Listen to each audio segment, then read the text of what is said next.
പ്രിയപ്പെട്ട ഭാര്യയുടെ കയ്യിലൊന്ന് സ്നേഹത്തോടെ പിടിച്ച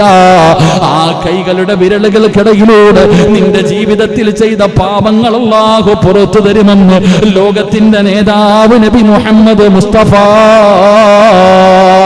സല്ലല്ലാഹു അലൈഹി വസല്ലമ തങ്ങൾ പറയുകയാ, നിനക്ക് ചിരിക്കാൻ മനസ്സില്ലല്ലോ,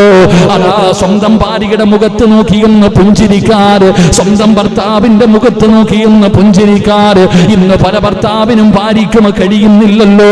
നാട്ടുകാരെ കാണുമ്പോൾ, നാട്ടുകാരെ കാണുമ്പോ, അന്യവന്റെ ഭാര്യയെ കാണുമ്പോ എനിക്കും നിങ്ങൾക്കും ചിരിക്കാനും തമാശ പറയാനും ഒരുപാട് സമയമുണ്ടല്ലോ. എങ്കിലും മുത്തുനബിയല്ലേ പറയുന്നത്, ഏതെങ്കിലും ഒരു ഭർത്താവ് തന്റെ പ്രിയപ്പെട്ട ഭാര്യയുടെ മുഖത്ത് നോക്കി ചിരിച്ചാല്, ഏതെങ്കിലും ഒരു ഭർത്താവ് തന്റെ ഭാര്യയുടെ മുഖത്ത് നോക്കി ചിരിച്ചാ, അല്ലെങ്കിൽ ഭാര്യ ഭർത്താവിന്റെ മുഖത്ത് നോക്കി ചിരിച്ചാ